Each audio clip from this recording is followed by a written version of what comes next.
الحمد لله الذي هدانا لهذا وما كنا لنهتدي لولا أن هدانا الله. اللهم صل صلاة كاملة وسلم سلاما تاما على سيدنا محمد الذي تنحل به العقد وتنفرج به الكرب وتقضى به الحوائج وتنال به الرغائب وحسن الخواتم ويستسقى الغمام بوجهه الكريم وعلى آله وصحبه في كل لمحة ونفس بعدد كل معلوم له. أما بعد فقد قال الله تبارك وتعالى في كتابه المبين وهو أصدق الصادقين. أعوذ بالله من الشيطان الرجيم. بسم الله الرحمن الرحيم. حامين والكتاب المبين إنا أنزلناه في ليلة مباركة إنا كنا منذرين فيها يفرق كل أمر حكيم. صدق الله العظيم وبلغنا رسوله النبي الكريم ونحن على ذلك لمن الشاهدين والشاكرين والحمد لله رب العالمين. قابل قدر میرے بزرگوں، دوستوں، عزیز ساتھیوں، جملہ نوجوانوں، پیارے بچوں اور جملہ حاضرین مجلس، السلام علیکم ورحمۃ اللہ وبرکاتہ. وعلیکم السلام ورحمۃ اللہ وبرکاتہ.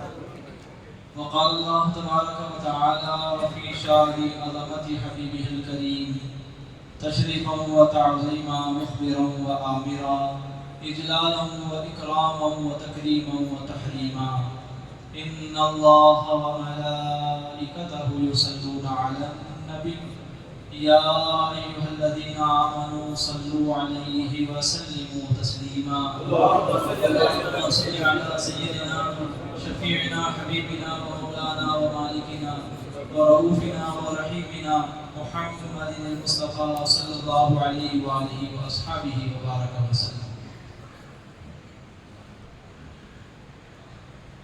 اللہ جل جلالہ وعما نوالہ کا بے انتہا فضل و کرم اور اس کا شکر احسان ہے کہ اس نے ہمیں اور آپ کو اپنے پیارے حبیب آقا دو عالم نور مجسم ارواحنا و آباؤنا و امہاتنا و کلنا فداہ حقیقت الحقائق خیر البراز سید الخلائق اصل الوصول عقل العقول نور اول ظہور اول تجلی اول مبدأ کل اصل کل برزخ کبرا شکل کل و جسم کل و روح کل مربی خلق از آدم تا اینم باعث تخلیق کون و مکان صاحب لولا کلمہ کریم اکرم دائم الکرم حضور جناب احمد مجتبی محمد مصطفیٰ صلی اللہ علیہ وآلہ وآصحابہ وبارک وسلم کی مبارک و مقدس سنت میں پیدا فرمایا اور آپ کے امتی ہونے کی نسبت پر فخر کرنا اس نے ہمیں نصیب فرمایا. الحمدللہ. عزیزان محترم، بحول اللہ و قوتہ آپ حضرات کے سامنے آج جس موضوع پر گفتگو ہونے جا رہی ہے وہ موضوع ہے فضائل شب برات. اللہ رب العزت کی بارگاہ میں دعا ہے کہ مولا تعالیٰ مجھے اس عنوان پر حق کہنے، آپ تمام کو حق سمجھنے اور تعدم اخیر ہم تمام کو حق پر ثابت و قائم رہنے کی توفیق عطا فرمائے. آمین بجاہ النبی الکریم صلی اللہ علیہ وسلم. برادران ملت اسلامیہ، سب سے پہلے اللہ تبارک و تعالیٰ کا کروڑ ہا کروڑ احسان،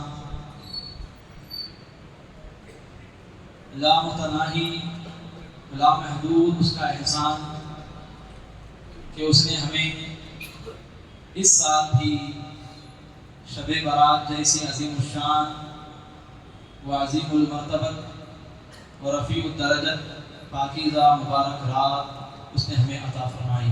الحمدللہ. شب برات یعنی نجات کی رات. شب برات یعنی آزادی کی رات، شب برات یعنی بخشش کی رات، شب برات یعنی اللہ سے قریب ہونے کی رات، شب برات یعنی اللہ کو منانے کی رات، شب برات یعنی اپنے درجات اور اپنے فضائل میں اضافہ کرنے کی رات، شب برات یعنی جہنم سے آزاد ہونے کی رات، شب برات یعنی اپنے آپ کو جنت کا مستحق بنا لینے کی رات، شب برات یعنی قبر و حشر کی ذلت و رسوائی سے چھٹکارا پانے کی رات، شب برات یعنی قبر و حشر میں عزت و کامیابی حاصل کرنے کی رات، شب برات یعنی رضائے الہی حاصل کرنے کی رات اور اللہ رب العزت کی ناراضگی سے ہمیشہ ہمیشہ کے لیے اپنے آپ کو بچا لینے کی رات، شب برات یعنی اللہ سے خیر و بھلائی مانگنے کی رات، شب برات یعنی اپنے آپ کو اللہ سے ہر شر و برائی سے بچائے جانے کی بھیک مانگنے کی رات، شب برات یعنی فی الدنیا حسنہ وفی الآخرۃ حسنۃ وقنا عذاب النار پر عمل کرنے کی رات۔ تو من جملہ المختصر شب برات کیا ہے؟ اگر یہ ایک جملے میں ادا کرنا ہے تو وہ جملہ یہ ہوگا کہ شب برات اپنے آپ کو اللہ کا محبوب بنانے کی رات اور اللہ کا مبغوض بننے سے اپنے آپ کو بچانے کی رات۔ تیسری بات یہ ہے عزیزان محترم کہ یہ جو رات ہے، اس رات کے مل جانے پر اور اس رات کے اللہ کی جانب سے ہمیں عطا ہونے پر ہم اللہ تبارک و تعالیٰ کا جتنا بھی شکر ادا کریں وہ کم ہی ہے۔ اس رات کے دیے جانے پر، عطا فرمانے پر اگر کوئی بندہ اللہ کا شکر بجا لانا چاہے تو کما حق ہو، یعنی جیسے اس کے اس رات کے ملنے پر اس کا شکر بجا لانے کا حق ہے، وہ حق بندہ ادا کر ہی نہیں سکتا۔ ایسی عظیم الشان یہ رات ہے کہ یہ رات اللہ کا احسان، اللہ کے اس احسان کے آگے ساری کائنات بھی مل کر اگر شکر بجا لائے تو اس اللہ کے احسان کے آگے یہ شکر ذرا برابر بھی حیثیت نہیں رکھتا ہے۔ ایسی عظیم الشان یہ رات ہے شب برات، سمجھ رہے ہیں؟ چوتھی بات یہ ہے، میں اکثر و بیشتر آپ کے سامنے یہ بات عرض کرتا رہتا ہوں کہ اللہ تبارک و تعالیٰ ہماری زندگی کا کوئی لمحہ بلکہ ہماری زندگی کا کوئی آن کسے کہتے ہیں جو وقت کا سب سے کم درجہ کہلاتا ہے، سیکنڈ سے بھی کم درجے کا جو وقت ہوتا ہے، سیکنڈ سے بھی کم درجے کا، اسے تصوف میں صوفیہ کے نزدیک آن کہا جاتا ہے۔ کیا کہا جاتا ہے؟ آن۔ تو ہماری زندگی کا کوئی آن ایسا نہیں گزرتا جس میں ہم اللہ تبارک و تعالیٰ سے کروڑوں کروڑوں اربوں کھربوں نعمتوں اور رحمتوں اور برکتوں کو نہ دے رہے ہوں۔ ہماری زندگی کا کوئی آن اللہ رب العزت کی کروڑوں نعمتوں کا محتاج بنے بغیر گزرتا ہی نہیں ہے۔ ہماری زندگی کا کوئی آن اللہ تبارک و تعالیٰ کی جانب سے ہماری کروڑوں سے زیادہ، اربوں کھربوں سے زیادہ ضرورتوں کی حاجت روائی کرتے کیے بغیر گزرتا ہی نہیں ہے۔ بندے اور اللہ میں ایک ایسا تعلق ہے، ایسا نہیں کہ اللہ نے پیدا کر کے چھوڑ دیا اور بندہ گھوڑ بڑے جیسا بڑھنے کا ہے، نہیں۔ گھوڑ معلوم نا، گھوڑ آپ وہاں کچرا ڈال کے چھوڑ دیں، آپ پھر ایک ہفتے کے بعد کچرا ڈالنا بند بھی کر دیں، وہ گھوڑ بڑھتا رہے گا۔ ایسا نہیں ہے بندے اور اللہ کا تعلق۔ بندے اور اللہ کا تعلق یہ ہے کہ ہم ہر آن فنا ہوتے رہتے ہیں، وہ ہر آن ہمیں باقی کرتا رہتا ہے۔ ہم ہر آن اپنی فنا سے فنا ہوتے رہتے ہیں اور ہر آن جس آن ہم فنا ہوتے ہیں اسی آن اللہ اپنی بقا سے ہمیں بقا عطا فرماتا رہتا ہے۔ تو خلاصہ یہ ہے کہ ہمارا تعلق اللہ سے ایسا نہیں ہے کہ پیدا کر دیا چھوڑ دیا، ہم خود اب 80 سال کے ہو جا رہے ہیں، 50 سال کے ہو جا رہے ہیں، 100 سال کے ہو جا رہے ہیں، مر جا رہے ہیں، قبر میں ڈال دیا، نہیں، بلکہ ہر آن ہم اللہ رب العزت سے کروڑوں سے زیادہ یعنی بے شمار لا تعداد انگنت رحمت و انوار اور نعمتوں کو لیتے ہوئے اپنی زندگی کا ہر آن ہم آگے بڑھاتے ہوئے رہتے ہیں۔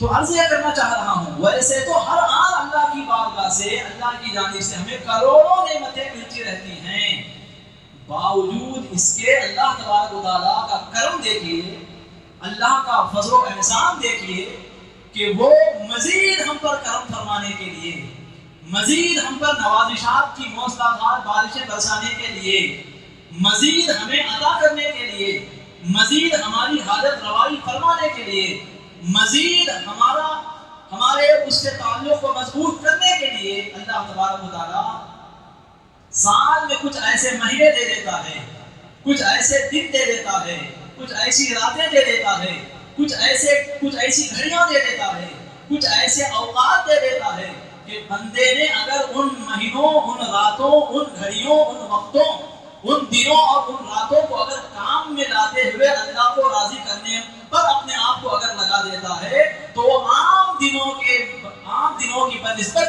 ان اوقات مبارکہ میں اللہ رب العزت کو راضی کرنے والے کام بکثرت بجا لانے کی وجہ سے مزید وہ اللہ رب العزت سے قریب تر ہوتا چلا جاتا ہے۔ ایسی ہی عظیم الشان گھڑیوں میں سے ایک گھڑی ہے جسے ہم لیلۃ البراءۃ یعنی شب برات نجات کی رات کہتے ہیں۔ تو یہ رات جو اللہ نے ہمیں عطا فرمائی ہے یہ ایسے ہی خالی پیلی بیکار میں گزارنے کے واسطے نہیں، بلکہ اس رات میں اسے راضی کرنے والے کام کر کے اس سے مزید قریب ہو جانے کے لیے اللہ نے ہمیں رات عطا فرمائی ہے۔ سمجھ رہے آپ عزیزان محترم، یہ رات کیسی عظیم الشان ہے، اس رات کا مقام و مرتبہ کیا ہے آپ دیکھیں۔ اللہ تبارک و تعالیٰ اپنے بارے میں فرماتا ہے، اپنی شان اللہ تبارک و تعالیٰ بیان کرتا ہے، تبارک الذی نزل الفرقان علی عبدہ لیکون للعالمین نذیرا۔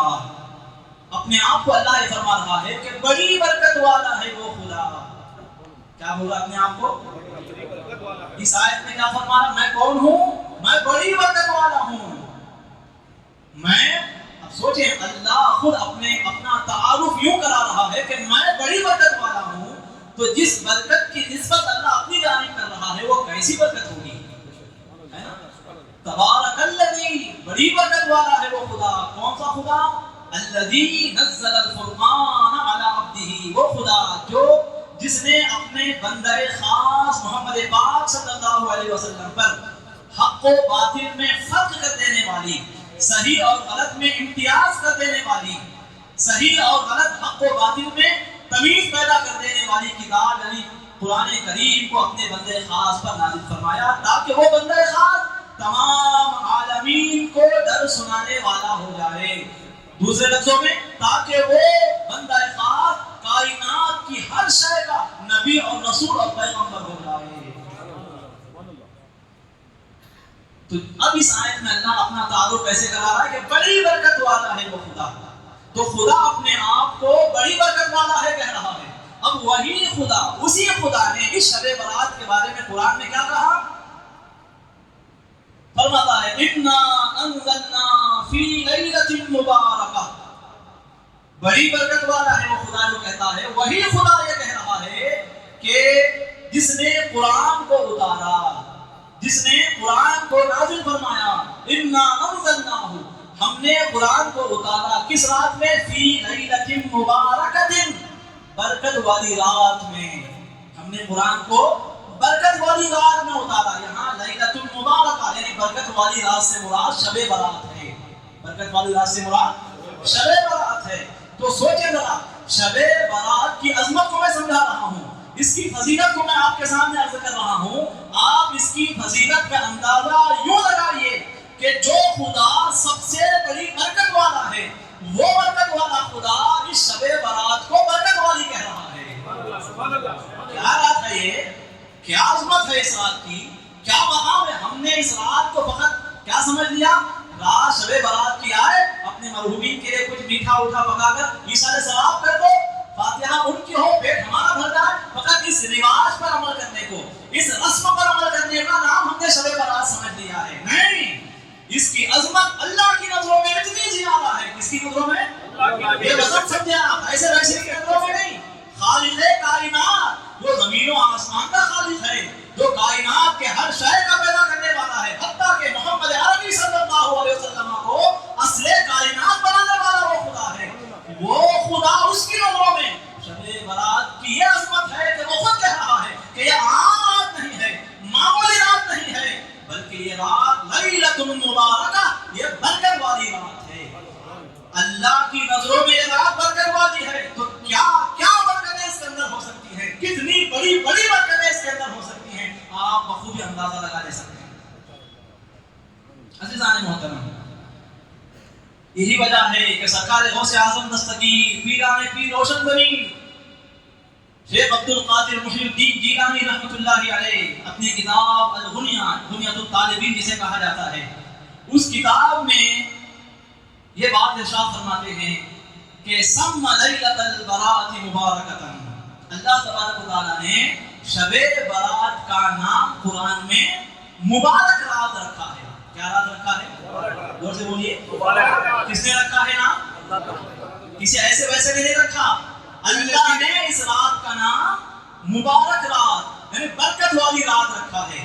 یہ کہہ کر فرما رہے ہیں کیوں ایسا اللہ نے اس رات کو برکت والی رات کہا ہے؟ کیا ہے آخر اس رات کے اندر؟ یہ تو عام راتوں کی طرح اندھیرے والی رات ہے، عام راتوں کی طرح یہ کالی چادر بچھانے والی رات ہے، عام راتوں کی طرح اس میں بھی موسم کی تبدیلیاں ہوتی ہیں، عام رات کی طرح اس میں بھی چہل پہل ہوتی ہے، کوئی خاص معاملہ کوئی خاص چیز نظر نہیں آتی. تو پھر کیا وجہ ہے کہ باوجود ان تمام باتوں کے اللہ اس رات کو مبارک رات کہہ رہا ہے؟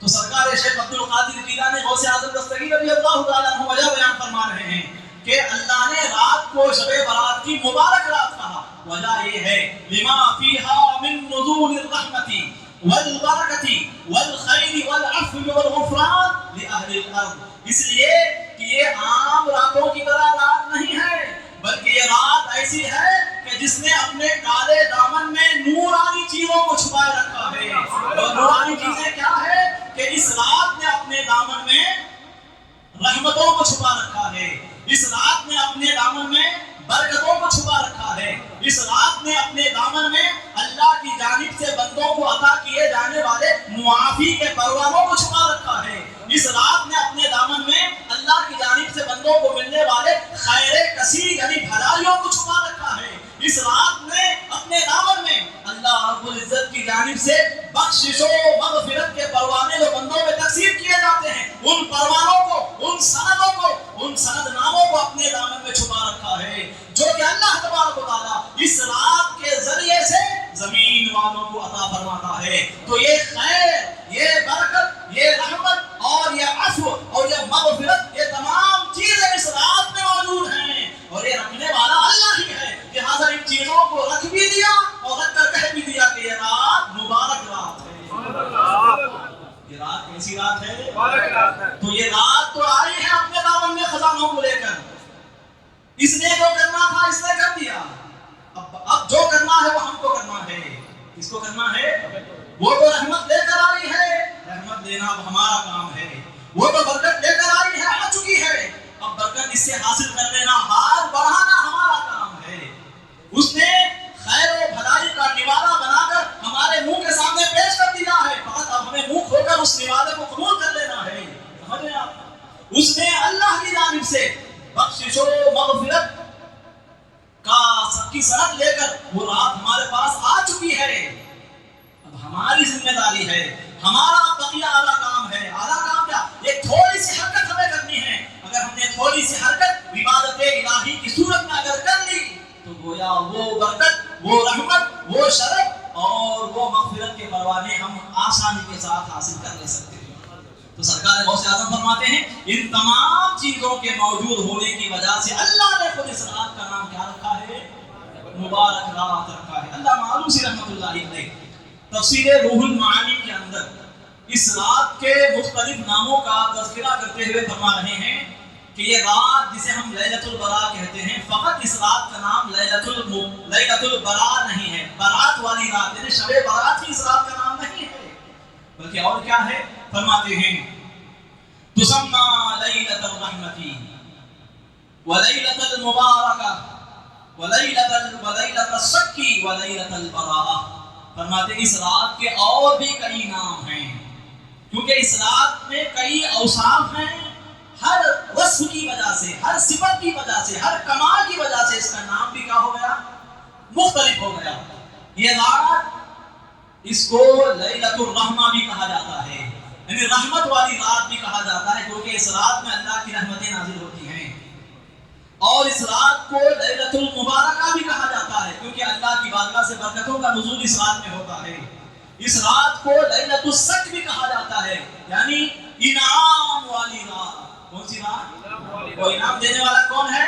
کوئی چیئرمین نہیں، کوئی ایم ایل اے نہیں، کوئی فلاں منسٹر یا کوئی فلاں آدمی نہیں. انعام دینے والی ذات وہ رب کی ذات ہے. کون سی ذات ہے؟ رب کی ذات ہے. وہ اس رات میں اپنے چنندہ بندوں کو، اسے راضی کرنے میں لگ جانے والے بندوں کو، اسے منانے میں لگ جانے والے بندوں کو، اسے خوش کرنے کے لیے اپنی آنکھوں سے آنسو بہا دینے والے بندوں کو انعام کے تحفے عطا فرماتا ہے. انعام کی صورت میں نہ جانے اور کیا دیتا ہے کہ جس کی وجہ سے اس رات کا نام لیلۃ الصک یعنی انعام والی رات بھی رکھا گیا ہے. فرماتے ہیں اور ان تمام باتوں کے ساتھ ساتھ یہ رات لیلۃ البراء بھی ہے، یعنی برات والی رات، چھٹکارے کی رات، آزادی کی رات. تو اتنے نام اور اتنے کام ہیں اس مبارک شب برات کے. تو ایسے ہی اس رات کا ہم اہتمام نہیں کرتے، ایسے ہی اس رات کو ہم غیر معمولی نہیں جانتے، ایسے ہی ہم اس رات کو کی تعظیم نہیں بجا لاتے، ایسے ہی اس رات میں ہم مسجدوں میں جمع نہیں ہوتے. یہ عام راتوں کی طرح نہیں ہے، بلکہ یہ تو اللہ رب العزت کا عظیم الشان تحفہ ہے. حضرات دیکھیے، میں نے آپ سے کہا کہ ہماری زندگی کا کوئی لمحہ ایسا نہیں گزرتا جس میں ہم ہر آن اللہ رب العزت سے کروڑوں سے زیادہ نعمتیں نہ لے رہے ہوں، اور وہ کروڑوں رحمتوں برکتوں کا نزول ہماری ذاتوں پر نہ کر رہا ہو. باوجود اس کے دیکھیے وہ ہم سے ایسا پیار کرتا ہے، وہ ہم سے ایسی محبت کرتا ہے. وہ جتنی محبت کرتا ہے افسوس ہم اتنی ہی بے وفائی اسے کرتے ہیں. وہ جتنا ہم سے قریب آنا ہے اتنا ہی زیادہ ہم اسے دور چلے جاتے ہیں. یہ ہماری سب سے بڑی غلطی ہے، ہماری سب سے بڑی کوتاہی ہے. تو ہر لمحہ کروڑوں رحمتوں برکتیں عطا کرنے والا خدا، اس کا کرم دیکھیے، مزید کرم فرمانے کے لیے کبھی وہ شب قدر کی صورت میں اپنے رحمتوں کے دروازے کھول دیتا ہے. جو شب قدر 1000 مہینوں سے افضل ہے، 1000 مہینوں سے زیادہ بہتر ہے. اور کبھی آقا دو جہاں صلی اللہ علیہ وسلم کی مبارک و پاکیزہ ولادت کی شب اقدس کی صورت میں ہم پر رحمتوں کے دروازے کھول دیتا ہے، جو شب ولادت مصطفیٰ لیلۃ القدر سے افضل ہے. کبھی بزرگان دین کے وصال کے دنوں کی صورت میں ہم پر رحمتوں کے دروازے کھول دیتا ہے. کبھی جمعہ کی صورت میں اپنے رحمتوں کے دروازے وہ ہم پر کھول دیتا ہے.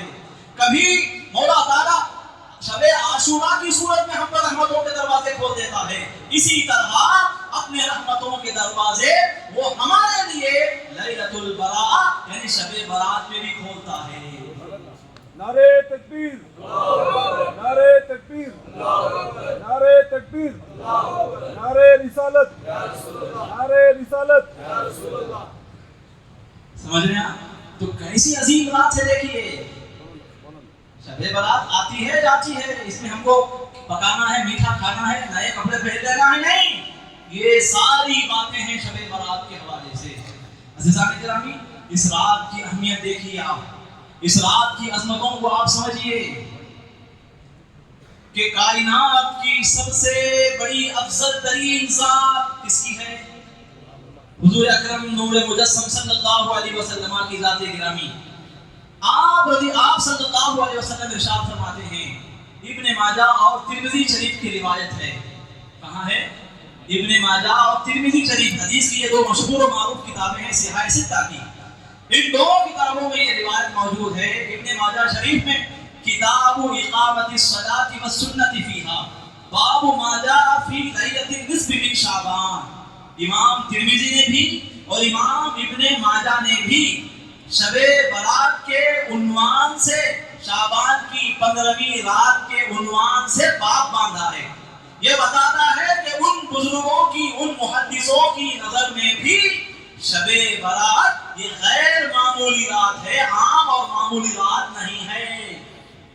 اگر یہ شب برات، یہ میں اس لیے بول رہا ہوں کیونکہ کچھ ایسے بھی نمونے موجود ہیں، کچھ ایسی بھی ہستیاں موجود ہیں جو انسانوں کی طرح دکھتی ہیں،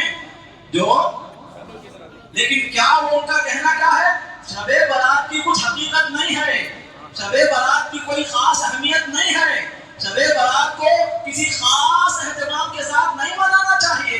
یہ کوئی ایسی رات نہیں ہے کہ آپ نہا دھو کر اچھے کپڑے پہن کر اللہ کے گھر میں جمع ہو کر رات بھر عبادت کر کے تقویٰ پرہیزگاری کے ساتھ یہ شب گزاری کا کام کریں. ایسی کیا بھی رات نہیں ہے، ایسا کہنے والے بھی موجود ہیں. اور بعد اس کے اپنے آپ کو وہ حدیثوں کے ماسٹر کہلاتے ہیں، حدیثوں کے اپنے آپ کو امام بھی کہتے ہیں. ہم ہی حدیث کے ٹھیکیدار ہیں، باقی حدیث کوئی جاننے والا نہیں. یہ بکواس کر کے ذہنوں کو خراب کرنے والے، ایمان و عقیدے پر ناپاک ڈاکہ ڈالنے والے لوگ ہیں. لیکن حضرات گرامی دیکھیے، جن بزرگوں کا نام لے کر وہ اپنی دکانوں کو چمکانے میں لگے ہوئے ہیں، خود ان ائمہ میں سے امام ترمذی جیسے جلیل القدر محدث شاگرد امام بخاری رضی اللہ تعالیٰ عنہ، اسی طرح حضرت سرکار سیدنا امام ابن ماجہ رحمۃ اللہ علیہ، ان دونوں بزرگوں نے اپنی اپنی کتابوں میں، جو کتابیں سیاہ ستہ میں موجود ہیں، ان کتابوں میں باضابطہ باب باندھتے ہیں. کیا باب ہے؟ باب ما جاء فی لیلۃ النصف من شعبان. یہ باب ہے شعبان کی 15ویں رات کی عظمت و مرتبے کے بارے میں. اس طرح وہ باب باندھ کر بتا رہے ہیں کہ ہم ائمہ حدیث کے نزدیک، ہم ائمہ سیاہ ستہ کے نزدیک بھی شب برات عظمت والی رات ہے، واقعی میں برکت والی اور اہمیت والی رات ہے.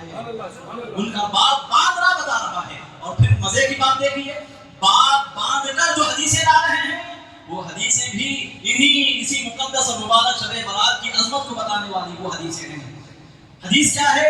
حضرت مولا کائنات علی شیر خدا حیدر کرار رضی اللہ تعالیٰ عنہ، حضرت علی رضی اللہ تعالیٰ عنہ داماد رسول خلیفہ چہارم رضی اللہ تعالیٰ عنہ، یہ اس حدیث پاک کے راوی وہ فرماتے ہیں، قال رسول اللہ صلی اللہ علیہ وسلم، رسول اللہ صلی اللہ علیہ وسلم نے فرمایا. کس نے فرمایا؟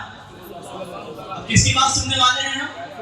اللہ اکبر. ہم کہاں، مصطفیٰ کی وہ پاکیزہ بات کہاں. لیکن اس کا کرم دیکھیے کہ اس نے ہمیں اس قابل بنایا کہ ہم اس 1400 سال گزر جانے کے بعد بھی ادب و احترام کے ساتھ، عشق و محبت کے ساتھ، مصطفیٰ کو نہ دیکھنے کے باوجود بھی اس کی، ان کے مقدس و پاکیزہ باتوں کو بڑی توجہ کے ساتھ سنتے ہیں. یہ اللہ کا ہم پر کروڑوں احسانات میں سے بڑا عظیم الشان احسان ہے. اس نے ہمیں مصطفیٰ کی باتوں کو سننے کے قابل بنایا، سنانے کے لائق بنایا. یہ مزہ آپ لیں گے تو پھر آپ دیکھیے آپ کے عشق میں کس طرح اضافہ ہوتا جاتا ہے، آپ کس طرح آقا کریم علیہ السلام سے قریب تر ہوتے جاتے ہیں، اور آقا علیہ السلام کا فیضان آپ سے کس طرح منسلک اور متعلق ہوتا جاتا ہے. پیارے آقا کی بات ہے جس بات کو سننے کے لیے ملائکہ بے قرار رہتے تھے، جس بات کو سننے کے لیے پیغمبر خاموش رہے تھے میدان رحمت میں، وہ باتیں ہیں مصطفیٰ کی. کیا زبان ہے جس زبان پر اللہ بات کرتا ہے، وما ينطق عن الهوى ان هو الا وحی یوحی، کہہ کر بتا رہا ہے کہ میرے مصطفیٰ کی زبان کو عام گوشت کی زبان نہ سمجھو، اپنی زبانوں کی طرح نہ سمجھو. ذات تو ذات ہے، ان کی زبان بھی تمہاری زبان کی طرح نہیں ہوگی. یہ وہ زبان ہے جس زبان سے میں بات کرتا ہوں، میں بات کرتا ہوں. کیا بات ہے، وہ زبان ہے مصطفیٰ کی صلی اللہ علیہ وسلم. زندہ باد، زندہ باد. سمجھ رہے ہیں؟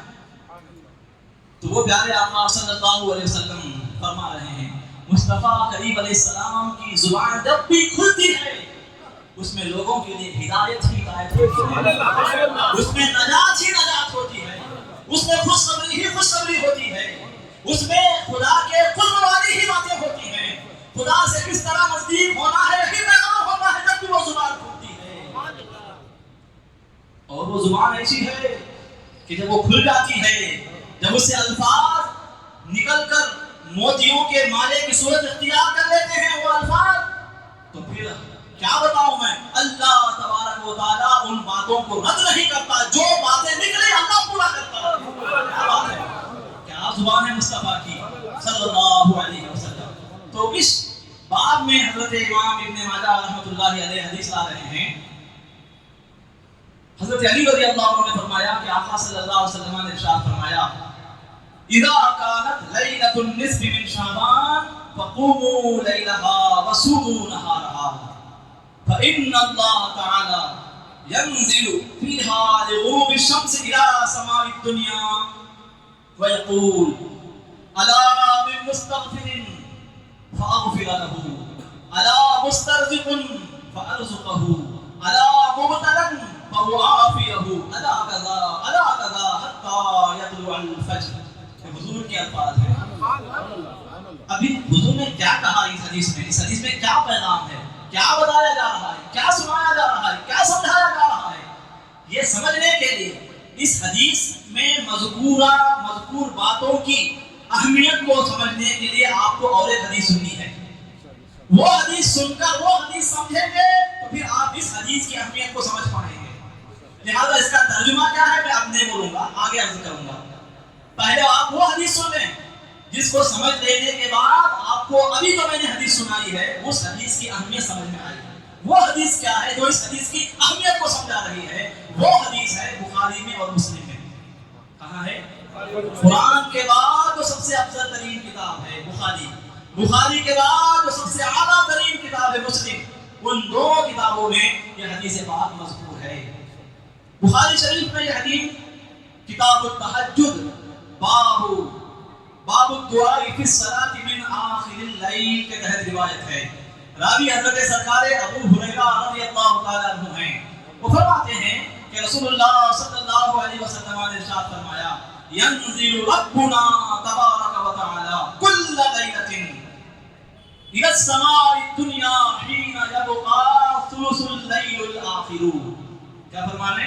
حضور فرما رہے ہیں کہ ہمارا رب، اس کا رب ہمارا پالنہار، ہمیں پالنے والا، ہم پر کرم کرنے والا، ہمیں پیدا کر کے ایسے چھوڑ نہیں دینے والا، ہر آن ہمیں تنزلی سے ترقی کی طرف لے جانے والا، ہر آن ہمیں کمال کی طرف لے جانے والا جو ہمارا رب ہے، وہ کیا کرتا ہے؟ ینزل، وہ نازل ہوتا ہے۔ وہ کیا کرتا ہے؟ نازل ہوتا ہے۔ کا معنی کیا؟ اترتا ہے۔ اب یہاں اترنے سے مراد ایسا نہیں اب کرسی پر بیٹھا ہوں اب نیچے اتر گیا، یہ اترنا مراد نہیں۔ ایسے اترنے، چڑھنے سے، بیٹھنے سے، بھاگنے سے اللہ تبارک و تعالیٰ پاک ہے۔ یقین رکھنا، ضروریات دین میں سے ہے یہ۔ کیا؟ اللہ کو بے جسم ماننا۔ ایسا کرسی پہ جیسا ہم اترتے ہیں، چڑھتے ہیں، بیٹھتے ہیں، ایسا اترنا جسم کا کام ہے۔ ایسا اترنا جسم کا کام ہے۔ جسم والا ایسا کرتا ہے، ایسا بیٹھتا ہے، ایسا اٹھتا ہے، یہ جسم کا کام ہے۔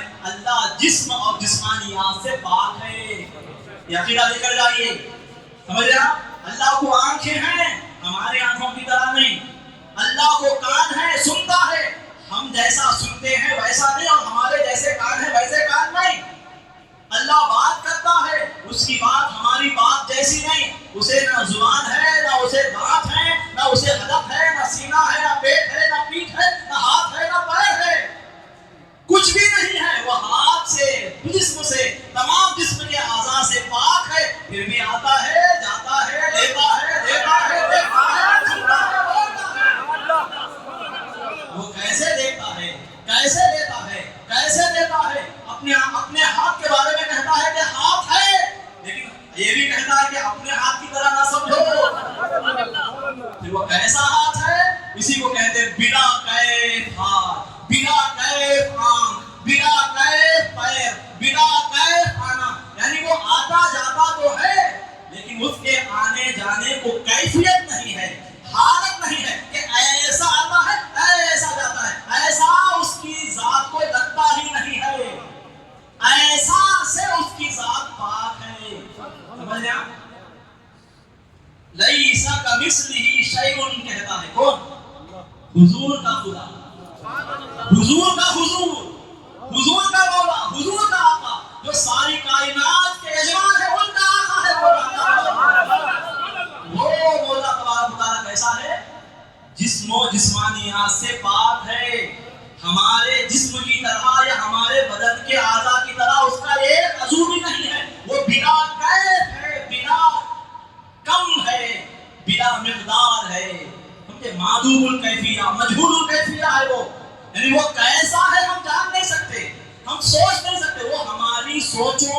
سے پاک، ہماری عقلوں میں آنے سے پاک، ہماری سمجھ میں آنے سے پاک، لیکن ہے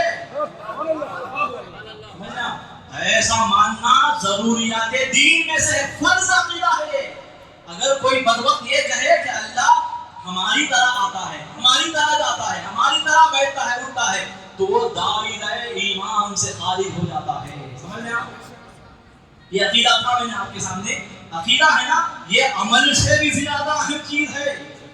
عقیدہ عمل سے بھی زیادہ اہم، لہذا اتنا ہی اہمیت دینا ہے آپ کو عقیدے کے تعلق سے، اتنی اہمیت عقیدے کو دے کر اپنے دلوں میں آپ کو بٹھانا ہے۔ ورنہ عقیدے کے بارے میں کچھ بھی معلوم نہیں، عمل کرتے رہیں گے آپ تو پھر یہ عمل آپ کے کام آنے والا نہیں ہے۔ عمل کو قابل قبول بنانے والا آپ کا صحیح الاعتقاد ہونا ہے، آپ کا صحیح عقیدے والا بننا ہے۔ سمجھ گئے آپ؟ خیر یہ زندگی باتیں ہیں۔ تو اللہ تبارک و تعالیٰ کے رسول علیہ السلام فرما رہے ہیں ینزل ربنا تبارک و تعالیٰ، جو ہمارا رب جو کہ بڑی برکت والا ہے، جو کہ بزرگی والا ہے، اعلیٰ شان والا خدا ہے، وہ اترتا ہے، یعنی آتا ہے۔ کب آتا ہے، کب اترتا ہے؟ فی کل لیلۃ، ہر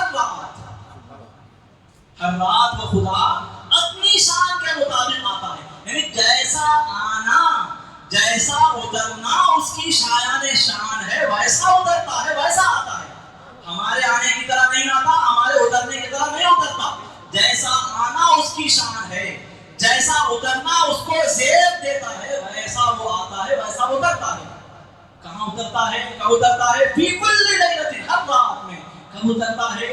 حین یبقی ثلث اللیل الآخر، ثلث اللیل الآخر، جب رات کا آخری تہائی حصہ بچ جاتا ہے، یعنی اگر رات کے 3 حصے کر دیے جائیں، مغرب سے لے کر فجر کے طلوع ہونے تک، فجر کا وقت شروع ہونے تک جو رات ہے، مغرب سے فجر کا وقت شروع ہونے تک، اس پوری رات کے حصے کے اگر 3 حصے کیے جائیں، 3 حصوں میں اس کو تقسیم کیا جائے، تو آخری جو تہائی حصہ ہے اس حصے میں اللہ تبارک و تعالیٰ روزانہ اپنی شان کے مطابق آسمان دنیا پر، یعنی جو پہلا آسمان جو یہاں سے ہمیں نظر آتا ہے جسے آسمان دنیا کہا جاتا ہے، اس پر اللہ تبارک و تعالیٰ اپنی شان کے مطابق نزول اجلال فرماتا ہے، یعنی آتا ہے۔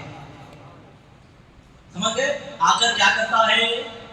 یہ حدیث، اس کی اہمیت میں اس لیے عرض کر رہا ہوں، یہ آپ جتنا سمجھیں گے، میں نے پہلے جو حدیث آپ کے سامنے عرض کی وہ آپ بآسانی بخوبی سمجھ پائیں گے۔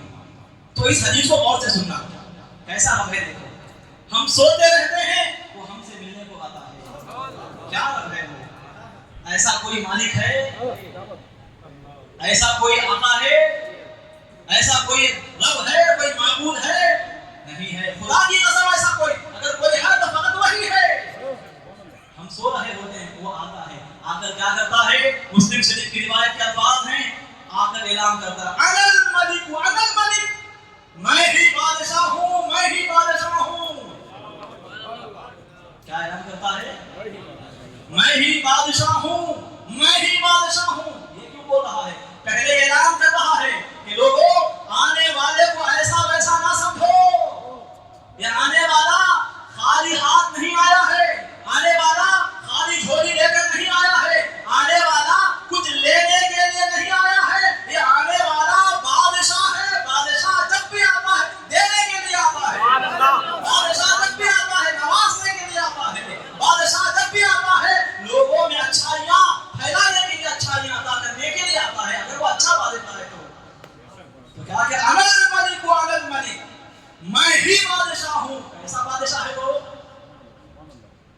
کیا بادشاہ؟ کس کے بارے میں بات ہو رہی ہے؟ ہمارے رب کے بارے میں باتیں ہو رہی ہیں، ہمارے خدا کے بارے میں۔ مزے لے کر سننا، وہ ہمارا خدا ہے۔ آج کیا ہو رہا ہے؟ حضور کے بارے میں تقریر کرے تو انہیں سننی آ رہی، اللہ کے بارے میں بتائے تو کیا کہ میں بہت دکھتے ہیں، کیا کہ توحید کے بارے میں ہوتے خالی اللہ کے عقائد بولتے رہے۔ کیا اللہ اکبر، میں سمجھانے کے لیے بات بول رہا ہوں۔ اللہ نہ چاہے حضور صلی اللہ علیہ وسلم جو مسجد اقصی میں انبیاء کی عمارت کرتے ہیں، وہ پیغمبر بھی اگر وہ نہ چاہے ذرہ برابر بھی حرکت نہیں کر سکتے۔ وہ خدا ہے، وہ سمجھ رہے ہیں آپ؟ سارے پیغمبر جس کی بارگاہ میں اپنی گردنوں کو جھکاتے ہیں وہ خدا ہے وہ. تو خدا کے بارے میں جاننا پہلے. اللہ ہم سے جتنا قریب ہے اتنا قریب یاد رکھیں آپ, یہی اہل سنت کا عقیدہ ہے. مصطفیٰ بھی اتنے قریب نہیں ہیں, یہ عقیدہ ہے. ارے بولے تو کیا عقیدہ ہے, پیسہ جاری ہے. ایسا کیوں ہے؟ کیونکہ ہم نے یہ باتیں سنی نہیں ہیں. ہمارا ماحول ہی ویسا نہیں ہے نا. عقائد کے بارے میں سننا, خدا کے بارے میں جانکاری حاصل کرنا.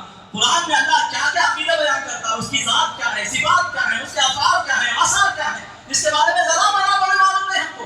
شب بارات میں میٹھا پکا کر کھا کر اچھے کپڑے پہنے یہ تو معلوم ہے, پابندی سے کرتے ہیں. لیکن خدا کیا ہے, کون ہے, کیا تعلق ہے ہمارا اس کا.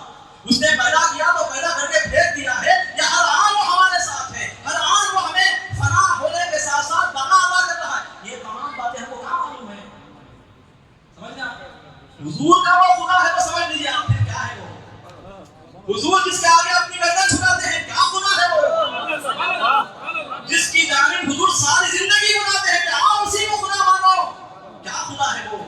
سمجھنا نہیں سمجھا. کیا بولا تھا, بھول گیا. یہ بولا تھا. تو اللہ تبارک و تعالی ایسا خدا ہے.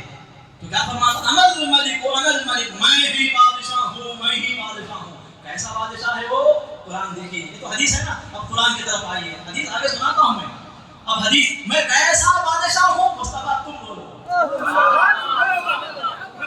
تم کو معلوم کہ میں کیسا بادشاہ, تم نے مجھے دیکھا ہے, تم نے مجھے دیکھا ہے, میری بادشاہت بھی تم جانتے ہو. میں جس کا خالق ہوں, میں نے جس چیز کو میں پیدا کیا ہے, ہر چیز میں نے تمہارے نور سے پیدا کی ہے. تمہارے نور کو چھوڑ کر میں نے ایک چیز کو پیدا نہیں کیا ہے. میری ذات, میرے صفات یہ قدیم ہیں. یہ پیدا ہونے سے نہ میری ذات پیدا ہوئی ہے, نہ میرے صفات پیدا ہوئے ہیں. باقی نمبر 3 سے لے کر آخری نمبر تک پوری کائنات میں جو کچھ ہے, یا مصطفیٰ وہ تمہارے نور سے میں نے بنایا. تم جانتے ہو کہ میں کیا بادشاہ ہوں, تم بولو. اللہ ڈائریکٹ بول دیتا میں ایسا بادشاہ ہوں. اب انکار کرتے کیا, مان لیتے نا, لیکن نہیں بولا. حضور کے بیچ میں لاتا ہے. کیوں؟ کیونکہ حضور جانتے ہیں کہ وہ کیسا بادشاہ ہے. حضور دیکھتے ہیں ہر آن و لحظہ کہ وہ کیسا, اس کی بادشاہت کیا ہے. اس کی بادشاہت کے نمونے ہر آن و لحظہ مصطفیٰ مشاہدہ کرتے رہتے ہیں. تو لہذا دیکھے ہوئے کو لایا, شاہد کو لایا, گواہ کو لایا, لا کر کہتا قل, تم کہو. کیا کہو؟ اللہم. قرآن کیا ہے, کیا کہتا ہے؟ قل, آپ کہیے, کیا کہیے؟ اللہم مالک الملک. اے حبیب آپ بولیے, کیا بولیے؟ اے اللہ. کیسا اللہ؟ مالک الملک, یعنی اے ملک کے بادشاہ. یہ پوری کائنات ملک ہے. ہم ملک بولے تو کنٹری کو سمجھیے. انڈیا ایک ملک, پاکستان ایک ملک ہے نا. تو یہ کنٹریاں ملک نہیں, پوری کائنات ملک ہے. کس کی, کس کا ملک ہے؟ اللہ کا. یہی بول رہا ہے قل اللہم. آپ کہیے اے مصطفیٰ, کیا کہیے؟ اے اللہ. کیسا اللہ؟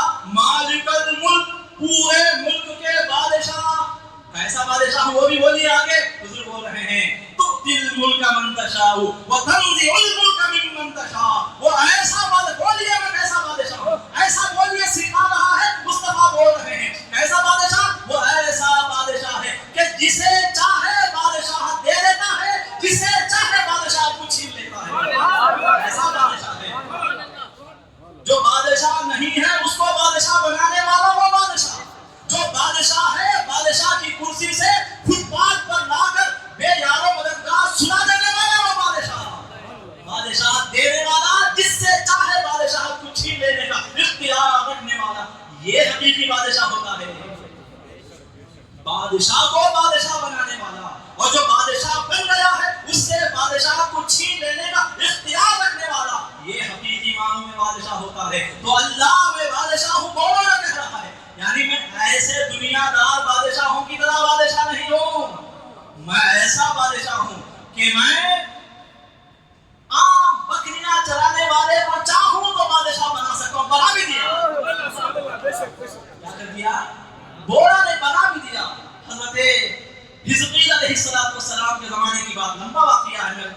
میں نہیں جا رہا ہوں، وہ دوسرا موضوع ہے. فقط یہ بتا رہا ہوں اس زمانے میں رواج یہ تھا. کیا تھا؟ بیدار ہو گئے. کیا رواج تھا کہ ایک پیغمبر ہوتے تھے اور ایک بادشاہ ہوتا تھا. یہ رواج بنی اسرائیل میں ہوتا تھا. پیغمبر جو ہوتے تھے وہ کیا کرتے؟ شرعی امور، دینی معاملات کی دیکھ بھال کرتے تھے، دین کے پیغامات کو عام کرتے تھے. اور جو بادشاہ ہوتا وہ ملکی معاملات کو دیکھتا تھا. کوئی باہر سے حملہ نہ کرے، کہاں کیا ضرورت ہے، کہاں کیا بنانا ہے. یہ جو ملکی معاملات ہوتے ہیں، معاشی معاملات ہوتے ہیں، گھریلو معاملات ہوتے ہیں، یہ دیکھنے والا کون ہوتا تھا؟ بادشاہ. پیغمبر کیا کرتے؟ دین کے معاملات کی سربراہی کرتے تھے. حضرت موسیٰ علیہ السلام کے وصال کے بعد، انتقال کے بعد، حضرت حزقیل علیہ السلام کا جب زمانہ آیا، حضرت شمویل علیہ السلام، معاف کیجیے گا، پیغمبر کون ہے؟ حضرت شمویل علیہ السلام کا جب زمانہ آیا تو پیغمبر تو آ گئے لیکن نبی نہیں تھے. کوئی بادشاہ نہیں تھا. پیغمبر تو تھے حضرت شمویل علیہ السلام، بادشاہ نہیں تھا کوئی. تو قوم نے آ کر حضرت شمویل علیہ السلام پیغمبر خدا سے آ کر عرض کیا کہ اے اللہ کے رسول، اے اللہ کے نبی، آپ اللہ سے عرض کیجئے، دعا کیجئے کہ پیغمبر تو آ گیا ہے ہمارے دینی معاملات کو دیکھنے کے لیے، اب ذرا کوئی بادشاہ بھی آ جائے، کسی بادشاہ کا انتخاب بھی ہو جائے، آپ اللہ سے کہیے کہ ہمارے لیے کسی بادشاہ کو مقرر کر دے. لمبا واقعہ ہوا. المختصر یہ کہ اللہ نے بادشاہ بنایا. کس کو بنایا؟ طالوت کو بادشاہ بنایا. کس کو بنایا؟ طالوت. کیا کام کرتا تھا طالوت؟ بکریاں چلاتا تھا، گدھے ہانک کر لے جاتا تھا. گدھے چلانے والا، بکریاں چلانے والا، اس کو لا کر قوم کے بڑے بڑے سرداروں کو اللہ نے بادشاہ بنا دیا. یہی فرما رہا ہے تؤتی الملک من تشاء وتنزع الملک ممن تشاء. جسے چاہتا ہے بادشاہت دیتا ہے، جس سے چاہے بادشاہت کو لے لیتا ہے. نمرود چامڑا پیٹ کا بادشاہ نہیں تھا، وہ گھاس کی گلی کا بادشاہ نہیں تھا. پوری دنیا جہاں سورج نکلتا تھا، جہاں ڈوبتا تھا، بیچ میں جو کچھ تھا سب کا بادشاہ. پوری دنیا پر، پوری زمین پر حکمرانی کرنے والا وہ بادشاہ نمرود. لیکن کیا کیا؟ لنگڑے مچھر کو ناک میں داخل کر کے اس کا ستیہ ناش کیا. اس کی اتنی بڑی بادشاہت، اتنی بڑی سلطنت کو اللہ تبارک و تعالیٰ نے منٹوں میں چھین لیا. بتا رہا ہے کیا کہ ایسا بادشاہ ہوں کہ تؤتی الملک من تشاء وتنزع الملک ممن تشاء. جسے چاہے بادشاہت دیتا ہے، جس سے چاہے بادشاہت چھین لیتا ہے. سمجھنا. اور آگے کیا فرما رہا ہے؟ کیا ہے آگے آئے؟ وَتُعِزُّ مَن تَشَاءُ وَتُذِلُّ مَن تَشَاءُ بِيَدِكَ الْخَيْرُ إِنَّكَ عَلَىٰ كُلِّ شَيْءٍ قَدِيرٌ. وہ کیسا بادشاہ ہے؟ جسے چاہتا ہے عزت دیتا ہے، جسے چاہتا ہے عزت دیتا ہے، جسے چاہتا ہے ذلیل کر دیتا ہے. انہوں بادشاہ نا، انہوں امیر نا، انہوں مالدار نا، انہیں چیئرمین نا، ارے پوری دنیا ان کو سلام کرتی نا، ان کو بے عزت کر دیا تو لوگ میرے بارے میں کیا سمجھیں گے، کیا بولیں گے؟ نہیں ذلیل کرنے پہ آیا. اس نے اگر ارادہ فرما لیا کہ اس کو ذلیل کرنا ہے، اب اس کے اس ارادے سے پوری کائنات مل کر اسے باز نہیں رکھ سکتی. جس لمحے اللہ اسے ذلیل کرنا چاہتا ہے اسی آن اسے ذلیل کر کے چھوڑتا ہے.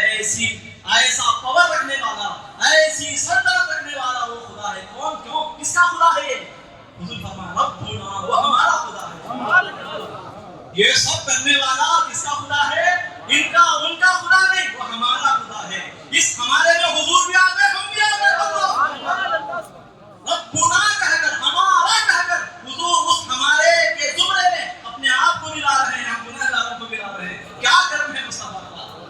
میرا خدا ہے نہیں بولے، ہمارا خدا ہے. تو خیر حضرات اکرام، اب آگے اپنی بادشاہت کا اور اعلان کرتا ہے. بیدک الخیر، بولیے کہ ہر بھلائی اسی کے ہاتھ میں ہے. ان اللہ علی کل شیء قدیر، وہ جو چاہتا ہے کر گزرتا ہے.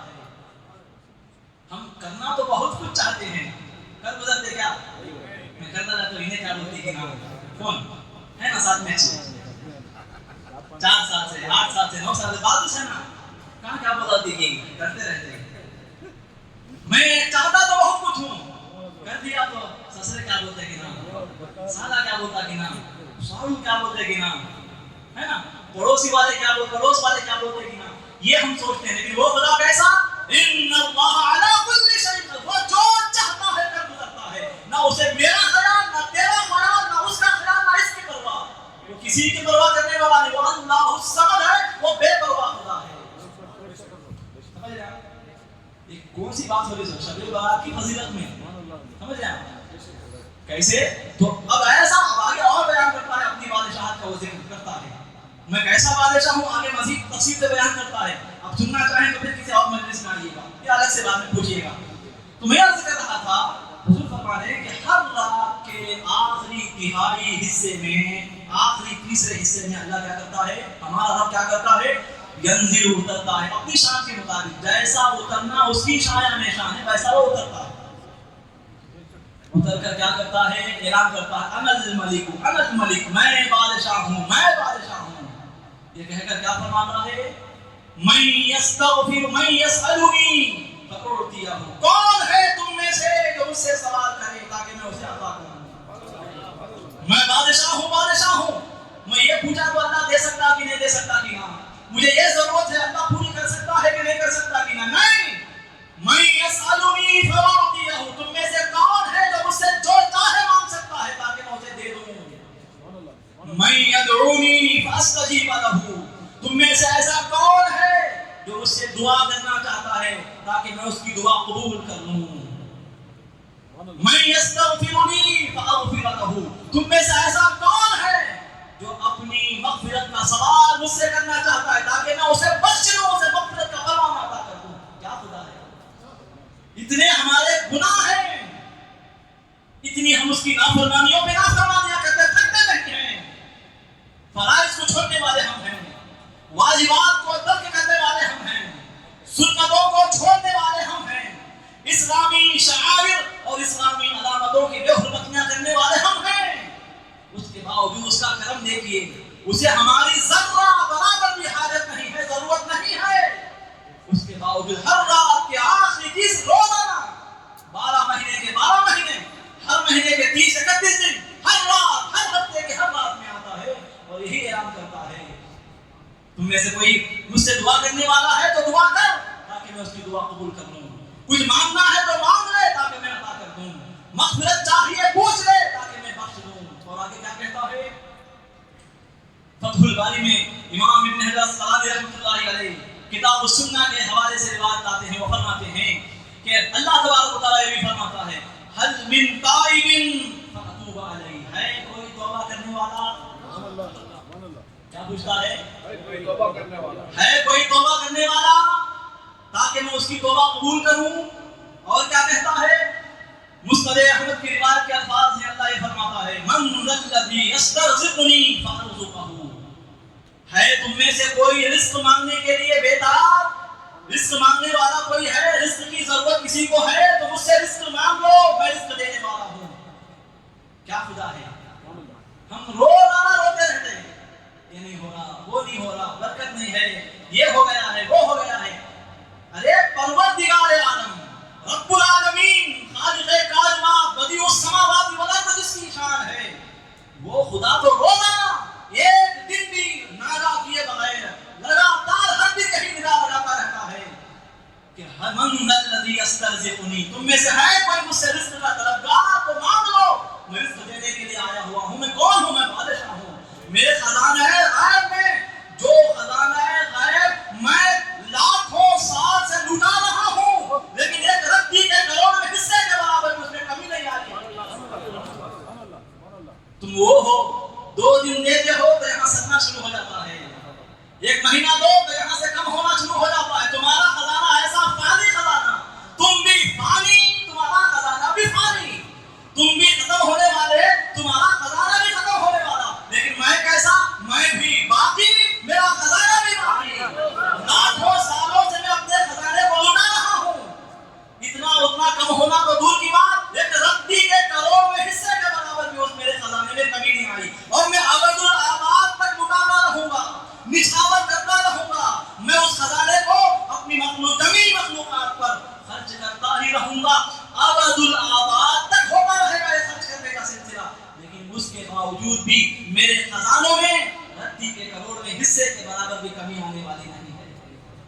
کیوں؟ انا الملک، میں حقیقی بادشاہ ہوں، میں حقیقی بادشاہ ہوں۔ کیا فرما رہا ہے؟ من ذا الذی یستکشف الضر فاکشفہ عنہ، فرماتا ہے تم میں سے کوئی تنگیوں سے، پریشانیوں سے، مصیبتوں سے نکلنے کی خواہش رکھنے والا اسے ایک بات بول کر دے، پھر دیکھ کس طرح میں مصیبتوں سے باہر نکالتا ہوں، کس طرح میں تمہیں پریشانیوں سے باہر نکالتا ہوں، کس طرح میں تمہیں تمہارے غموں سے نجات دیتا ہوں، پوچھ کر تو دے۔ یہ بولنے کا سلسلہ کب تک چلتا رہتا ہے؟ مسلم شریف کی، اور آگے کیا فرماتا ہے؟ اور ایک روایت کے الفاظ ہیں، اللہ فرما رہا ہے الا سقیم یستشفی فاشفا فیشفا، ہے کوئی بیمار جو اپنے مرض سے، اپنی بیماری سے شفا چاہتا ہے، مانگ کر تو دے، پھر دیکھ کس طرح میں تمہیں شفا عطا کرتا ہوں۔ میں شفا دینے کے لیے آیا ہوا ہوں، شفا کے خزانے بھی میرے خزانوں میں ہیں، اب فقط مانگ کر لینا تیرا کام ہے، اگر تو شفا مانگے گا میں شفا ضرور تمہیں عطا کروں گا۔ لیکن اس طرح طرح کی ندائیں اللہ لگاتا ہی رہتا۔ کب تک یہ سلسلہ چلتا ہے؟ حضور فرما رہے ہیں، مسلم شریف کے الفاظ ہیں حتی یضیع الفجر، یہاں تک کہ فجر کا وقت طلوع ہو جاتا ہے، فجر کا وقت طلوع، تب تک اللہ تبارک و تعالیٰ روزانہ آخری حصے میں ندا لگاتا ہے۔ تو غور کریں کون آ رہا ہے، کیا ندا لگا رہا ہے، وہ کون ہے آنے والا؟ بادشاہ حقیقی ہے، کیا کیا خزانے لے کر آ رہا ہے اپنے ساتھ؟ یہ خزانے لے کر آ رہا ہے جس میں شفا کے خزانے بھی ہیں، رزق کے خزانے بھی ہیں، مصیبت سے چھٹکارے کے خزانے بھی ہیں، دلوں کے سکون کے خزانے بھی موجود ہیں، مغفرت کے خزانے موجود ہیں، دعاؤں کی قبولیت کے خزانے موجود ہیں، سوالوں کے قبول کر لیے جانے کے خزانے موجود ہیں۔ ہر خزانہ وہ لے کر اپنے ساتھ آتا ہے اور نگاہ لگاتا ہے۔ اب غلطی کس کی ہے؟ کوتاہی کس کی ہے؟ نادانی کس کی جانب سے ہو رہی ہے؟ ہماری جانب سے ہو رہی ہے۔ سدھرنا کس کو چاہیے؟ اٹھنا کس کو چاہیے؟ مانگنا کس کو چاہیے؟ ہم کو چاہیے۔ لہذا اب آپ اللہ سے ذرا برابر بھی شکایت نہیں کر سکتے، اللہ سے آپ کو شکایت کا کوئی حق نہیں ہے۔ کفری الفاظ لوگ بولتے ہیں، انشاءاللہ پھر کبھی عرض کروں گا اس حوالے سے۔ تو میں کیا عرض کر رہا تھا، یہ نزول اجلال آنے کا سلسلہ، ندا لگانے کا سلسلہ روزانہ رات کے آخری حصے میں چلتا ہے، روزانہ۔ چھوٹی بات ہے یہ، چھوٹی بات ہے، معمولی بات ہے، عام بات ہے، ابھی نہیں ایسا بولنے کی بات ہے؟ اس کو اہمیت نہیں دینا چاہیے؟ ضرور دینا چاہیے۔ تو یہ تو رات کے آخری حصے میں ہوتا ہے۔ اب میں نے جو حدیث پہلے سنائی تھی ابن ماجہ کی، اس حدیث کو سمجھ گئے، اس حدیث کی اہمیت کو سمجھ گئے، اس میں کیا کیا بیان ہو رہا ہے سمجھ گئے؟ اب وہ حدیث آئیے دوبارہ ہم چلتے ہیں۔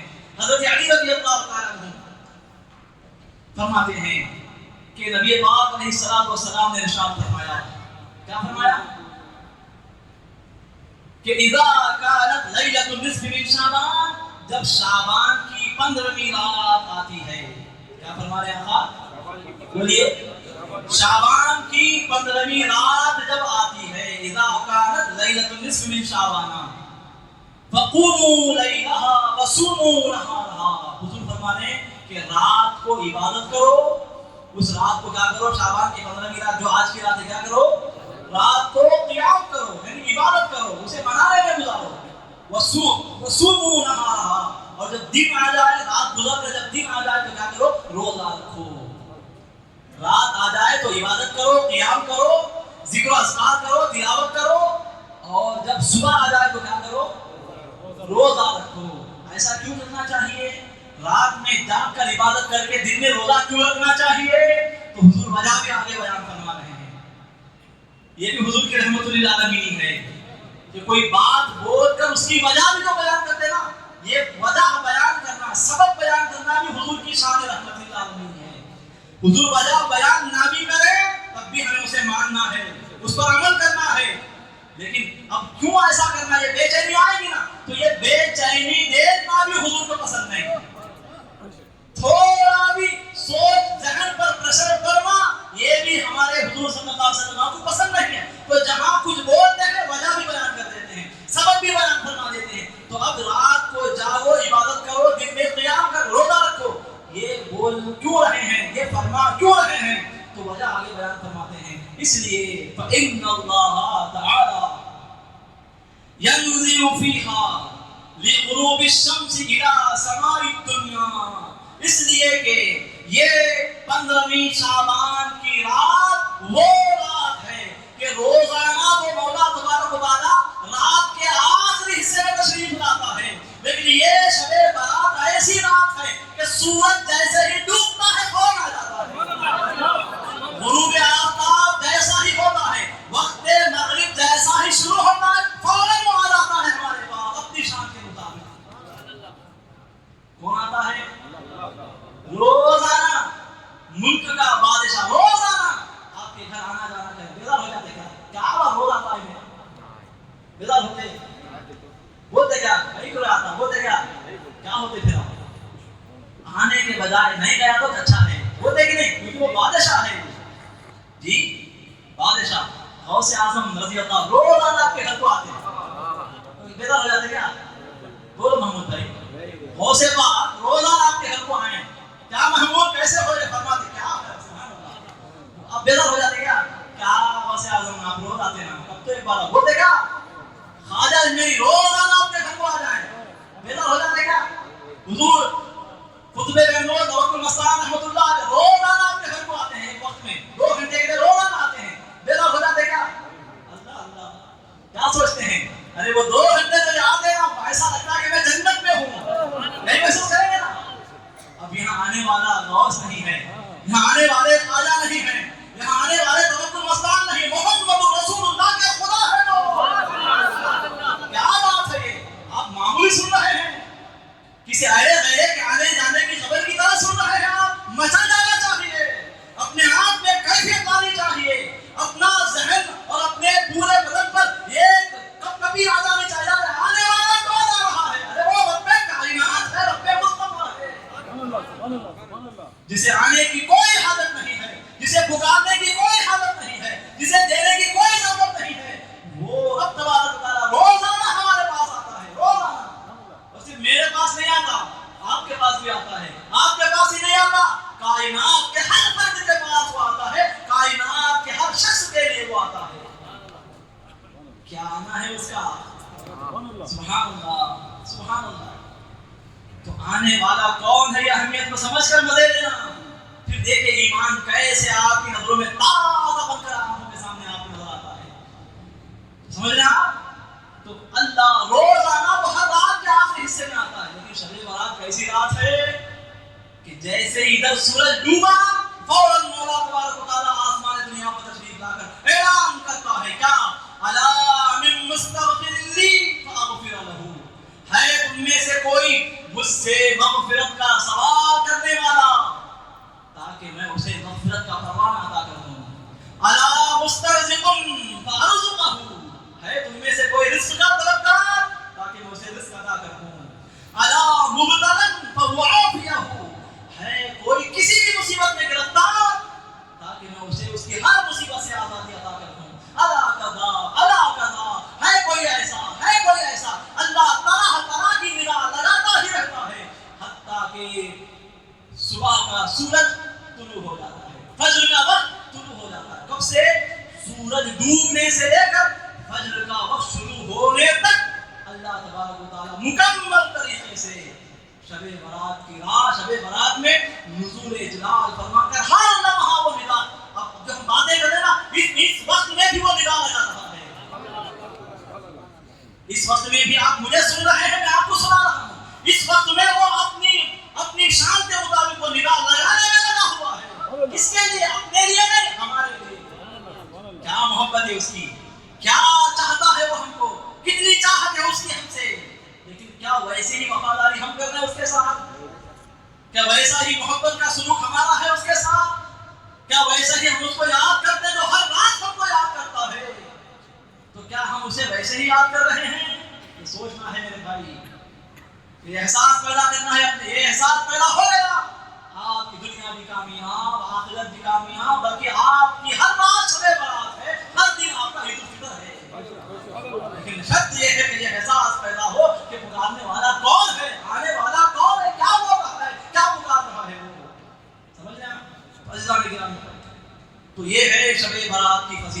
تو معلوم کیا ہوا؟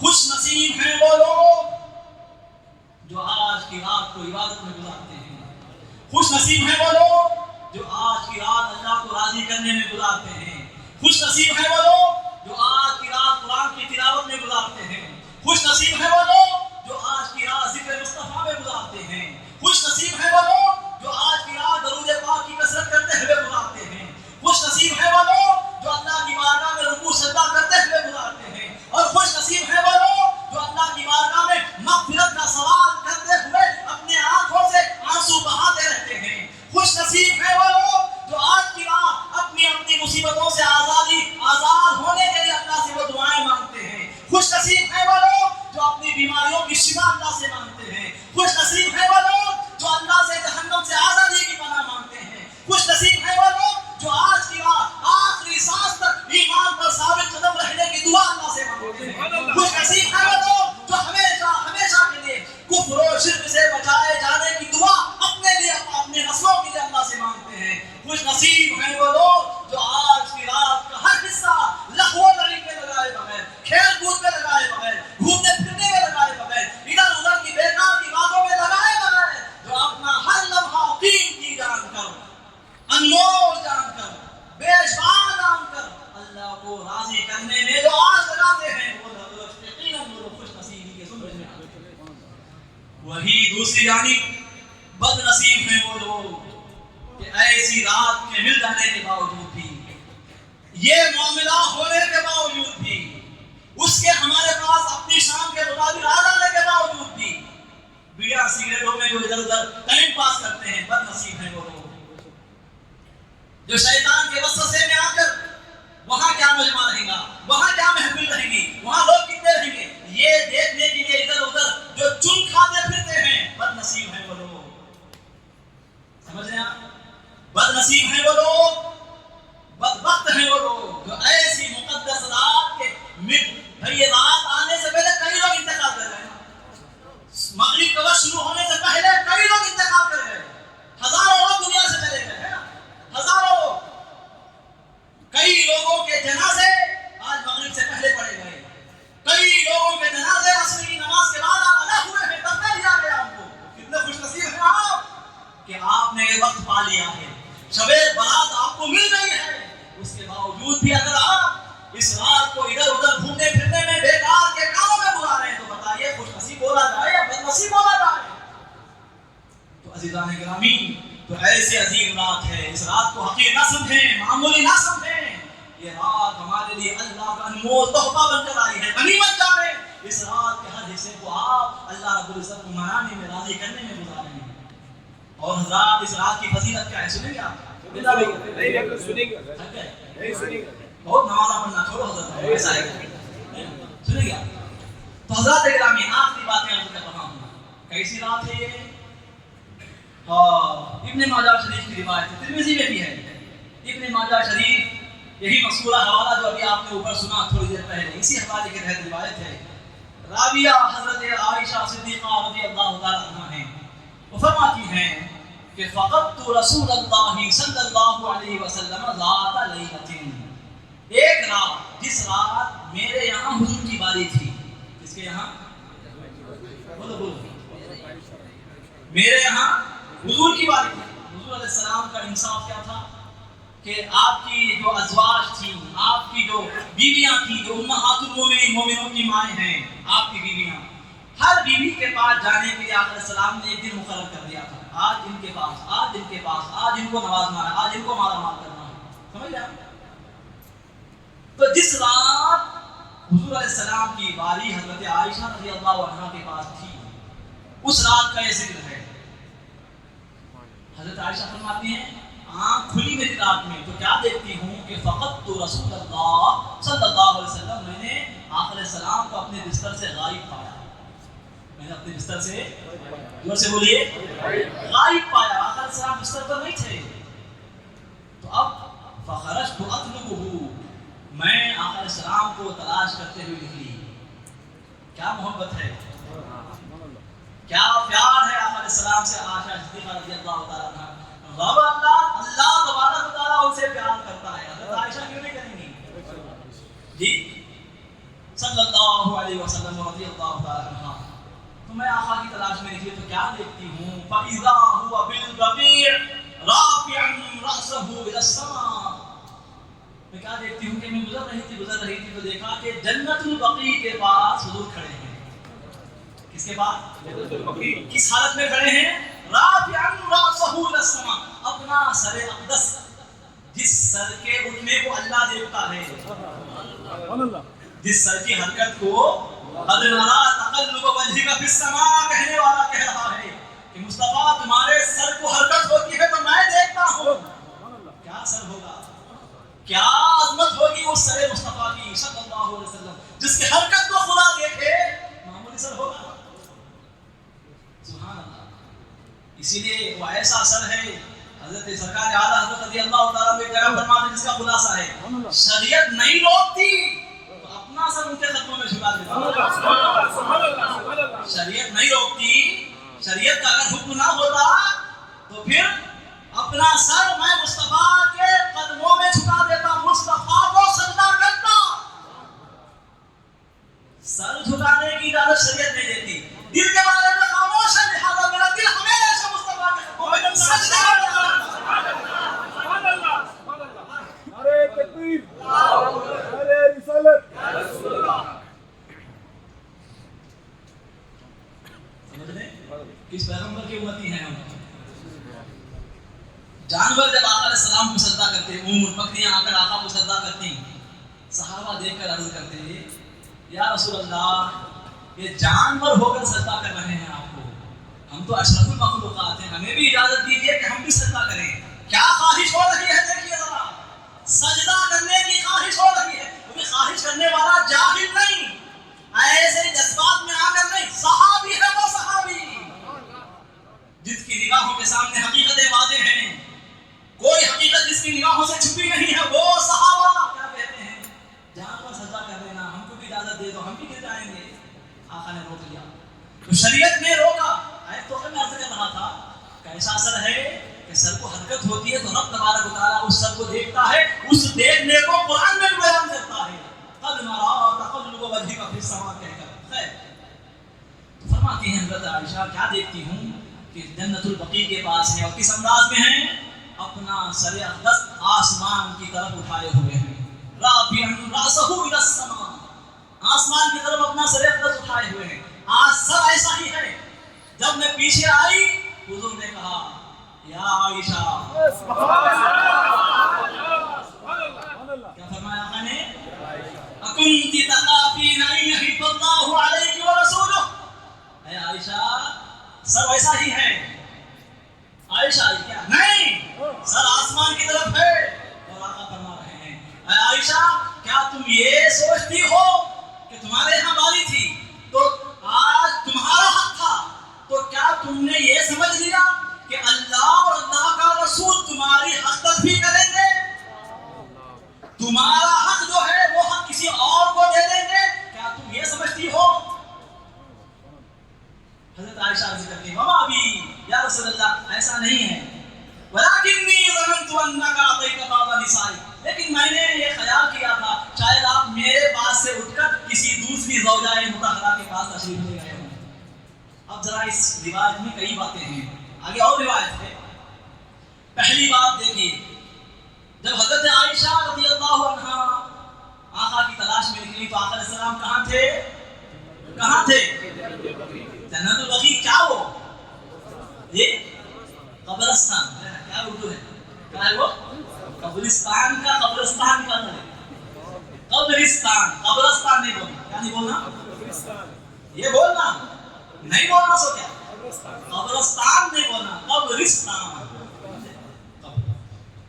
تو جنت البقیع دوسرے الفاظ میں کیا ہے وہ قبرستان. تو آقا کہاں ہیں, یہ دیکھو سنیا, قبرستان جاتے شب برات میں, کہاں علی بیکار کام کرتے ہیں. قبرستان کے پاس جانا ایسا کیا بھی نہیں ہے. شب برات میں خاص طور پر قبرستان جانا, وہاں ان کے لیے دعائیں مغفرت کرنا, ایسا کچھ بھی نہیں. کبھی بھی جا سکتے, شب برات میں خاص نہیں جانا.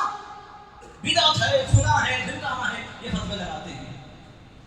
ہم قبرستان کیوں جائیں, ہم قبرستان کیوں جائیں؟ اپنے کام کاج سے فرصت دیں، قبرستان کیوں جائیں؟ ہم جا رہے ہیں کیوں؟ کیونکہ سب سے پہلے مصطفیٰ گئے۔ کہاں ہے روایت؟ کوئی مفتی صاحب، مسجد کے امام صاحب کو وہ چھوٹی کتاب میں چھاپے سو کتاب نہیں، ترمذی میں ہے، ابن ماجہ میں ہے، جسے پوری دنیا پڑھ رہی ہے، اپنے مدرسوں میں جن کتابوں کو پڑھاتی ہے، اس کتاب میں روایت ہے حضرت عائشہ صدیقہ، جو سب ہمیشہ سچ بولنے والی، کبھی جھوٹ نہیں بولنے والی حضرت عائشہ، وہ فرما رہی ہیں کیا؟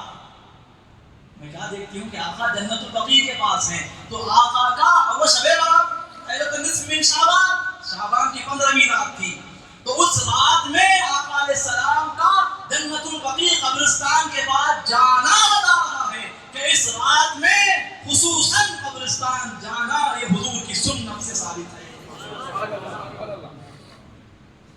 اب حضور کی سنت کافی نہیں کیا؟ حضرت آدم کی دلیل لانا کیا؟ حضرت موسیٰ کی دلیل لانا کیا؟ وہ گئے تھے، کیوں لانا؟ ہم ان کے امتی ہیں کیا؟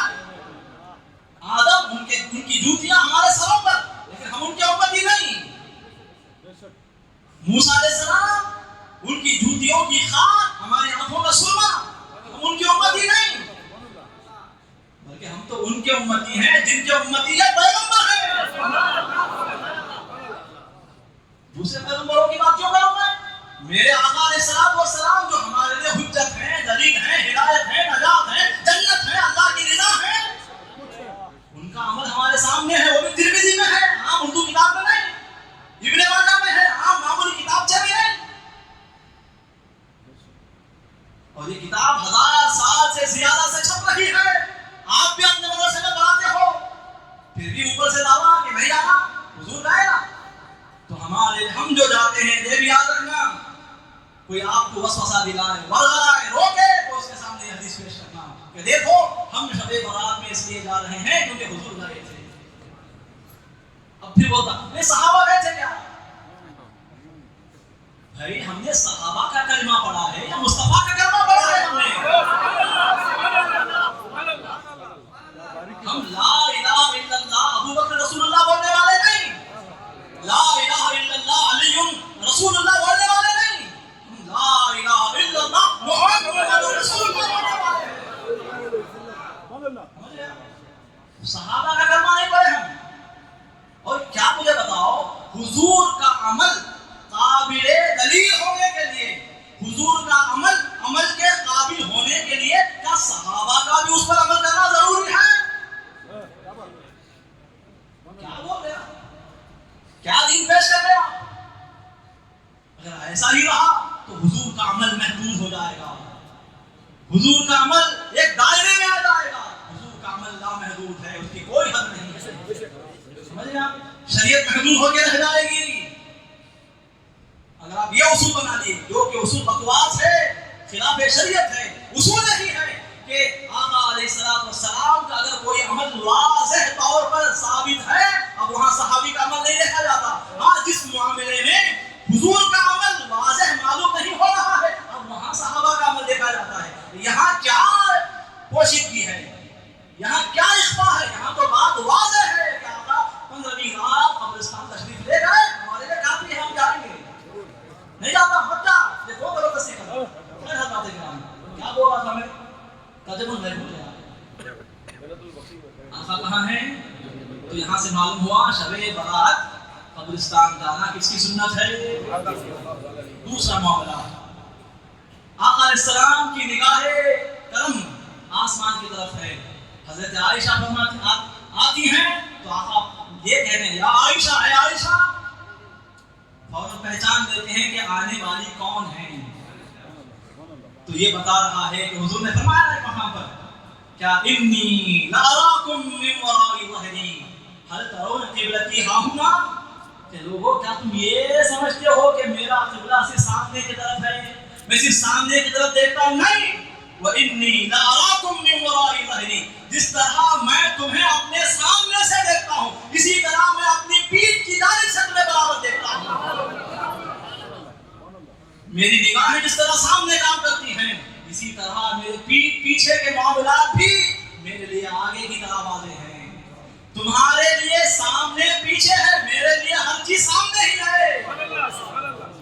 میرا بیٹا غوث اس کی یہ شان ہے کہ وہ کہتا ہے نظرت الی بلاد اللہ جمعا کخردلۃ علی حکم اتصالی، میں نے اللہ کے تمام شہروں کو ایسے ہی دیکھا جیسے کوئی اپنی ہتھیلی میں رائی کا دانہ دیکھتا ہے۔ یہ میرے بیٹے کی شان ہے، میری شان کیا ہوگی؟ یہ حضور علیہ السلام کے اس گفتگو کا خلاصہ ہے۔ سمجھا؟ انی لاراکم من وراء ظہری، میں اپنے پیٹھ کی جانب سے تمہیں ویسے ہی دیکھ رہا ہوں جیسے میں تمہیں آگے سے دیکھتا ہوں۔ تو یہ بتا رہا ہے حضور کا بغیر دیکھے کے کہنا کہ آقا علیہ السلام کے لیے پیچھے کچھ نہیں ہے، جو کچھ بھی وہ سب آگے ہی ہے۔ سمجھ رہے ہیں؟ اور ایک بات کیا معلوم ہوئی؟ حضور نے کیا فرمایا؟ اکنت تخافین ان یحیف اللہ علیک ورسولہ، کیا عائشہ تم اس بات کو لے کر خوف زدہ ہو گئی؟ کیا تمہیں یہ اندیشہ ہے کہ اللہ اور اللہ کا رسول تمہارے حق کو ماریں گے؟ بھائی معاملہ حضور کا تھا، معاملہ کس کا تھا؟ بستر چھوڑ کر کون آئے تھے؟ باری کس کی تھی؟ حضرت عائشہ رضی اللہ عنہا کے یہاں حضور کی باری تھی۔ تو معاملہ کس کا ہے؟ حضور کا معاملہ ہے، اللہ کا کیا بیچ میں دخل ہے کیا؟ نہیں ہے۔ ظاہر اللہ کا کوئی دخل نظر آ رہا ہے؟ نہیں، حضور کا معاملہ ہے۔ تو حضور کو یوں بولنا چاہیے تھا، اے عائشہ کیا تم کو اس بات کا خوف ہے کہ مصطفیٰ تمہاری حق تلفی کریں گے؟ یہ بولنا تھا، لیکن نہیں بولے۔ کیا فرمانے؟ کیا تمہیں اس بات کا خوف ہے کہ اللہ اور اللہ کا رسول تمہاری حق تلفی کریں گے؟ مطلب کیا ہے؟ اے عائشہ میرا معاملہ صرف میرا معاملہ نہیں ہوتا، میرا معاملہ پہلے وہ اللہ کا معاملہ ہوتا۔ میرے ساتھ حسن سلوک سب سے پہلے اللہ کے ساتھ حسن سلوک ہے۔ میرے ساتھ سوء ظن برا گمان کرنا صرف میرے ساتھ برا گمان کرنا نہیں ہے، وہ اللہ کے ساتھ برا گمان کرنا بھی ہے۔ اسی لیے تو اللہ نے جا بلا فرمایا، ایک مقام پر کہتا میں یطیع الرسول فقد اطاع اللہ، جس نے رسول کی پیروی کی اس نے حقیقت میں اللہ کی پیروی کی۔ تو یہ وہ نہیں ہے جو فقط وہ ہیں، بلکہ یہ وہ ہیں کہ جن سے ہونے والا ہر معاملہ ان کے رب سے ہوا جاتا ہے، ان کے رب سے شمار کیا جاتا ہے۔ سمجھ رہے ہیں؟ تو یہاں اپنے ساتھ اللہ کا نام لا کر بتا رہے ہیں کہ اے عائشہ میرے بارے میں تم جو بھی سوچتی ہو فقط وہ میرے بارے میں سوچنا نہیں کہلائے گا، بلکہ وہ سب سے پہلے اللہ کے بارے میں سوچنا کہلائے گا۔ تیسری بات، اور ایک بات یہاں سے معلوم ہوئی، کیا فرمایا علیہ السلام نے؟ اب دیکھیے یہ جو معاملہ ہے حضور نے پہلے کہا کیا تم اس بات کا خوف رکھتی ہو کہ اللہ اور اللہ کا رسول تمہاری حق تلفی کریں گے؟ تمہارا حق تھا، لیکن وہ حق تم نے سمجھ لیا کہ کسی اور بیوی کو میں نے دے دیا ہے۔ حضرت عائشہ نے بولی پہلے حضور نے کہا، بعد میں حضرت عائشہ نے وہی اندیشہ ظاہر کیا، کیا وَلَكِنِّي ظَنَنْتُ أَنَّكَ أَتَيْتَ بَعْضَ نِسَائِكَ، یا رسول اللہ نہیں میں ایسا کبھی نہیں سوچ رہی تھی، فقط میں یہ سوچ رہی تھی کہ آپ میرے بجائے کسی اور زوجہ کے یہاں تشریف لے گئے ہیں۔ تو جو بات حضرت عائشہ بعد میں کہہ رہی ہیں حضور نے وہ بات پہلے ہی بتا دی۔ یہاں پتا چل رہا ہے، بتایا جا رہا ہے کہ حضور علیہ السلام فقط ظاہر آگاہ ہی نہیں ہے، وہ پہلے باطن آگاہ بھی ہیں۔ ظاہر ہی پر ان کی نظر نہیں ہے بلکہ وہ باطن بھی ان کے لیے ظاہری ہے۔ اسی لیے حضور نے فرمایا نا، کیا فرمایا؟ واللہ ما یخفی علی رکوعکم ولا خشوعکم، خدا کی قسم، بخاری کی روایت ہے۔ کس کی روایت ہے؟ چھوٹی ایسا کتاب پڑھی رہتے ہیں آپ کتابوں کے بیچ میں پھنس کو، وہ کتاب میں نہیں بخاری میں ہے یہ بات۔ کیا فرمایا آقا علیہ السلام کہ واللہ قسم خدا کی نہ تمہارا رکوع مجھ سے چھپا ہوا ہے، نہ تمہارا خشوع مجھ سے چھپا ہوا ہے۔ رکوع ظاہر میں ہوتا ہے، خشوع دل میں باطن میں ہوتا ہے۔ تو رکوع اور خشوع دونوں کا ذکر لا کر بتا رہے ہیں کہ تمہارا ظاہر بھی مجھ سے چھپا نہیں ہے، تمہارا باطن بھی مجھ سے چھپا نہیں ہے، تمہارا ظاہر بھی میرے لیے ظاہر ہے، تمہارا باطن بھی میرے لیے ظاہر ہے۔ پہلے حضرت عائشہ کے بولنے سے پہلے ہی آقا علیہ السلام نے بتا دیا کہ آپ کے دل میں کیا ہے۔ اور رضا ابھی صاف باتیں ہو گئی تو آخر میں آقا نے فرمایا اے عائشہ آج تمہارا بستر چھوڑ کر یہاں آنے کی وجہ کیا ہے؟ سنو، اس لیے کہ آج شعبان کی 15ویں رات ہے اور یہ شعبان کی 15ویں رات وہ ہے کہ ينزل اللہ تبارک و تعالی ينزل اللہ تعالی الى السماء الدنیا، اس لیے کہ اللہ تبارک و تعالی آج کی رات جب سورج ڈوب جاتا ہے فوراً آسمان دنیا پر تشریف لاتا ہے، دنیا کے آسمان پہلے آسمان پر تشریف لاتا ہے اور کیا کرتا ہے وَيَغْفِرُ لِأَكْثَرَ مِنْ عَدَدِ شَارِ غَنَمِ كَلْبٍ أَوْ كَمَا قَالَ عَلَيْهِ السَّلَامُ، فرمایا نازل ہو کر آ کر کیا کرتا ہے قبیلہ بنو کلب، قبیلہ بنو کلب یہ قبیلہ ہے عرب کا، اس کی خاصیت یہ تھی کہ وہ پورے ملک عرب میں سب سے زیادہ بکریاں چلاتا تھا، ان کے پاس سب سے زیادہ ہر قبیلے کی بنسبت اس قبیلے کے پاس کیا ہوتی تھی زیادہ بکریاں ہوتی تھی۔ اب زیادہ بکریاں تو بال بھی زیادہ، ایک بکری والے کے پاس بال زیادہ کہ دو بکری والے کے پاس بال زیادہ جی، اب ہزاروں لاکھوں کی تعداد میں بکریاں تو بال کتنے ہوں گے لا تعداد انگنت بے شمار بے حساب۔ حضور نے مثال دے کر فرمایا آ کر کیا کرتا ہے قبیلہ بنو کلب کی جو بکریاں ہیں ان بکریوں کے جو بال ہیں ان بالوں سے زیادہ مقدار میں اللہ تبارک و تعالی آج کی رات اپنے بندوں کی مغفرت فرماتا ہے۔ یہ ایسی رات ہے تو اس رات کو غنیمت جانیں، اس رات کو اللہ کی نعمت سمجھیں، اس رات کو ادھر ادھر کے بیکار کے کاموں میں نہ گزاریں، مسجد میں رہ کر عبادت کریں یا گھر جائیں تو گھر میں جا کر عبادت کریں، آپ کی مرضی، لیکن جہاں بھی رہیں آپ اللہ کو یاد کریں، آج کی رات کو کام میں لائیں، غنیمت جان کر اپنی نجات کا سامان آپ تیار کر لیں۔ باتیں اور بھی تھیں لیکن پھر کبھی انشاءاللہ رب العزت آپ کے سامنے عرض کی جائیں گی۔ اللہ رب العزت کی بارگاہ میں دعا ہے کہ مولا تعالیٰ مجھے اور آپ کو کہنے سننے سے زیادہ عمل خیر کی توفیق عطا فرمائے، آمین بجاہ النبی الکریم صلی اللہ علیہ وسلم، وما علینا الا البلاغ، السلام علیکم ورحمۃ اللہ وبرکاتہ۔